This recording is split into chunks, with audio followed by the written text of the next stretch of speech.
बदायूं लोकसभा से सपा प्रत्याशी आदित्य यादव ने पूर्व मंत्री आबिद रजा के निवास पर मंगलवार को पत्रकारों से बात करते हुए कहा, हमारी प्राथमिकता रहेगी विकास की गति को तेज किया जाए और युवाओं को रोजगार देना, पलायन करने से रोका जाए और काम करने के लिए हमारे लोगों को बाहर न जाना पड़े।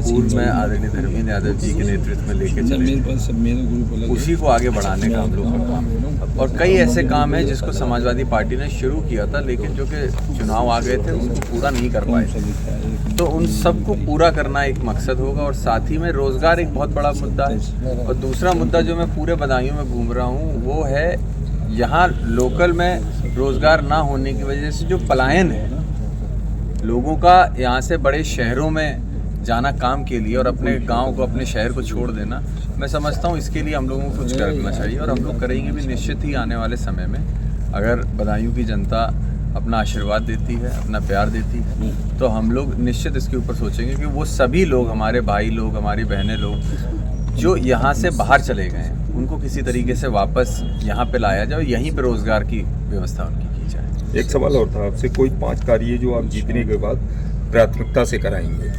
पहला कार्य है जो आज सड़कों की स्थिति है, जर्जर स्थिति हो चुकी है सड़कों की, देहात के अंदर भी और आपके ग्रामीण क्षेत्रों में, उनको हम लोग बनाने का काम करेंगे। उसके साथ साथ जो मेडिकल कॉलेज है यहाँ पे, उसकी आज के समय पे स्थिति बहुत ख़राब है। जिस अस्पताल को कैंसर और हार्ट अटैक जैसे बड़े बीमारियों का इलाज करना चाहिए था, आज वो छोटे मामूली इलाज भी नहीं कर पा रहा है, उसको हम लोग बढ़ाने का काम करेंगे। तीसरा मेरा प्रयास रहेगा जो गन्ना और आलू की खेती के किसान हैं, जिनका भुगतान तुरंत होना चाहिए, लेकिन 8-8 महीने, साल भर उनको अपने भुगतान के लिए, पेमेंट के लिए रुकना पड़ता है, वो भी हम किसी तरह प्रयास करेंगे कि वो सारे पेमेंट हो। और शहर के अंदर मेरा मानना है बिजली की भी एक बहुत बड़ी समस्या है, उस बिजली की समस्या को भी ठीक होना चाहिए। तो ये कुछ मुद्दे हैं। की सरकार है केंद्र में, राज्य में, और लोग पिछले 5 साल में हमारे बदायूं से सांसद रही हैं संगीता मौर्य जी, और कोई विकास कार्य जनता को नहीं दिखे,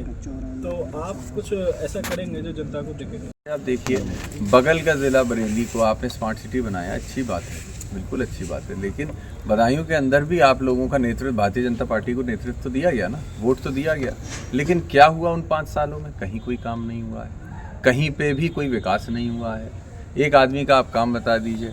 साथ में जो आवारा पशुओं की समस्या है, उससे किसान लगातार परेशान हैं। हम लोग जब गांव में जाते हैं तो सारे किसान पूरी तरीके से परेशान हैं आवारा पशुओं को लेकर। तो इस पर भी मैं समझता हूँ सरकार को भी कुछ करना चाहिए, ज़िला प्रशासन है उसको भी इसके ऊपर गहन चिंतन करते हुए इसके ऊपर कोई निर्णय लेना चाहिए। जैसे कि भाजपा का मानना है कि बिसौली से वो बहुत बड़ी लीड लेकर आ रहे हैं, आशुतोष मौर्य ने सपा के खिलाफ जाके क्रॉस वोटिंग कर दी है, क्या इससे कोई बहुत बड़ा फर्क पड़ने वाला है पार्टी में? नहीं, बिल्कुल मैं मानता हूँ बिल्कुल फ़र्क नहीं पड़ेगा, और इसीलिए नहीं पड़ेगा क्योंकि हम जनता से मिले हैं। जब उनका चुनाव हुआ था 2022 का, उस समय पे उनको जीत मिली थी तो सिंबल के ऊपर भी मिली थी। वो वोट जो वोटर जो आस्था रखता है समाजवादी पार्टी के अंदर, उसने वोट करने का काम किया था। और आज वो कहीं ना कहीं बहुत रुष्ट है, बहुत खफा इस बात से भी है कि हमने बहुत उम्मीदों से आपको वोट दिया था और आपने अपने निजी स्वार्थ को देखते हुए जिस तरीके से पार्टी बदल ली, पाला बदल लिया और विचारधारा ही आपने बदल ली अपनी। तो मैं समझता हूँ इसका जनता जवाब उनको तो देगी।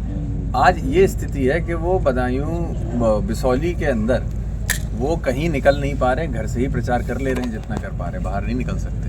बता रहे हैं कि उनको बहुत बड़ी लीड मिल रही है, इस बारे में क्या कहना? देखिए, ये उनका ऐसा सोचना है और हर व्यक्ति को सोचने का अधिकार है।